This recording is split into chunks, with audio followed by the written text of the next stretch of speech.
تماشاوان ایجاد درباره جوینا ناتوی ده که ده 7 و مهه ده اوره پیکانین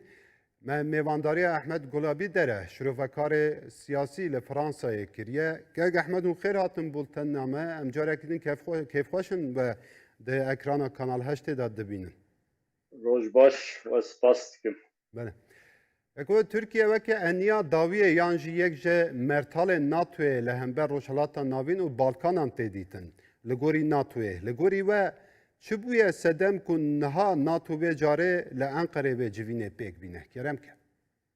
بله یعنی تیزانی ده 2004 دا بری وقتا ترکیه جوینا ناتو چه بگو yani ev 22 sal sera derbas bû 22 sal şunda carek edin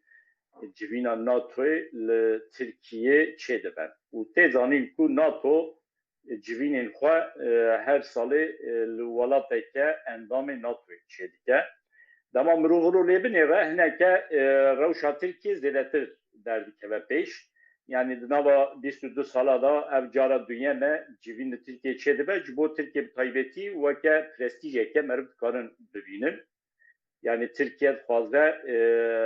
ji vê civîna zîrveya NATOyê ji xwe re prestîjeke çi duwarê siyasî de be dîplomatîk de be çi jî duwarê leşkerî û her wiha aborî de be derbixe bêguma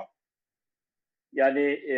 pir aliya da amadekarî hatine kirinê li Tirkiye Libeli cibo min ya herî girîng ew e ku divê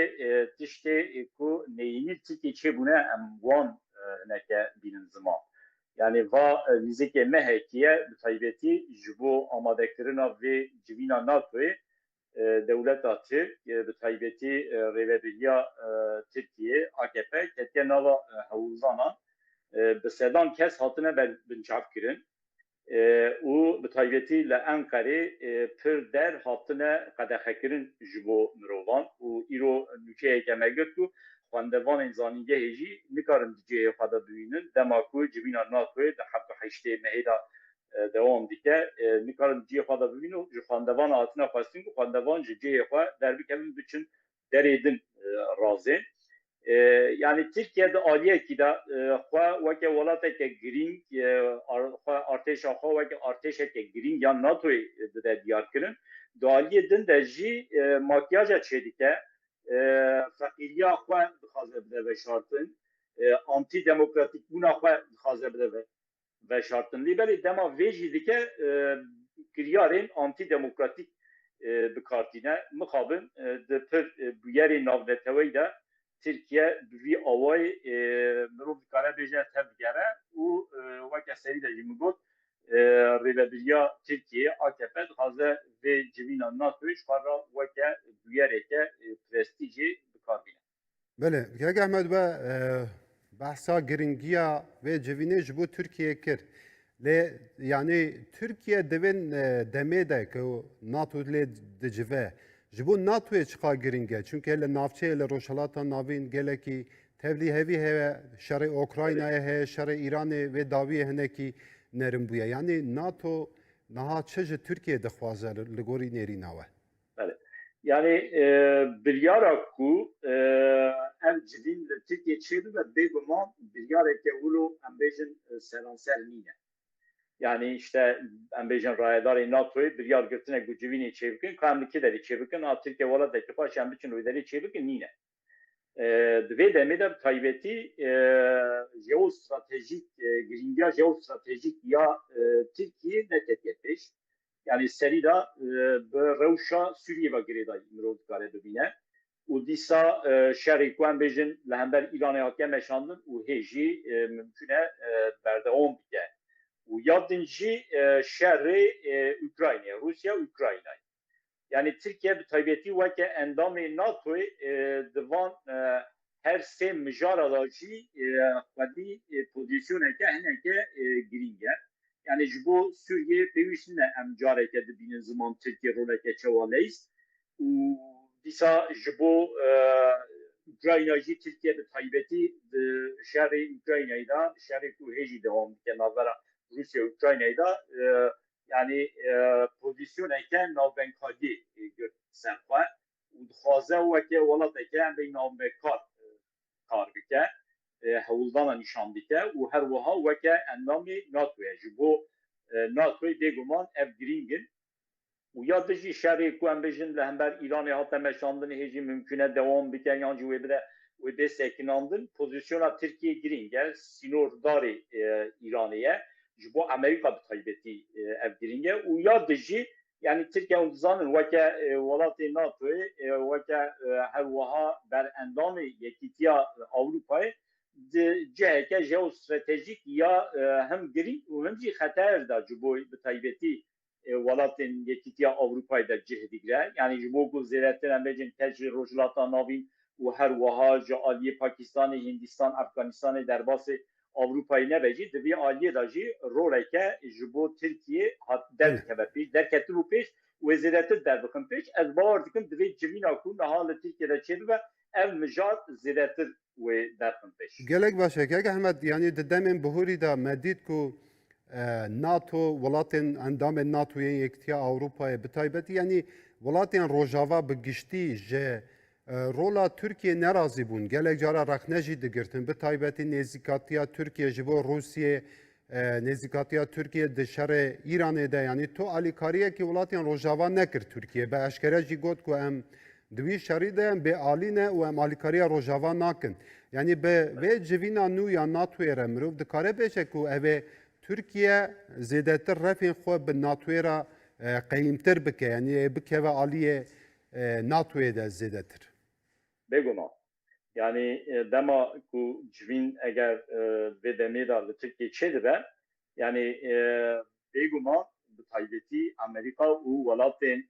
endamê NATOyê yên Yekîtiya Ewropa yani endamê Yekîtiya Ewropa û her wiha endamê NATOyê di vê derbarê de hêviyê xwe ji bo Tirkiye hene ew tiştê ku em bêjin di derbarê Îranê de di derbarê Ukraynayê de ji Tirkiye dixwastin Tirkiye pêk nedanî di vê civînê de ez bawer dikim wê careke din ji Tirkiye bixwazin û ez li gorî dema li rewşa siyasetmedarên Tirkiye rayedarên Tirkiye jî dinêrin ez bawer dikim ew bixwe jî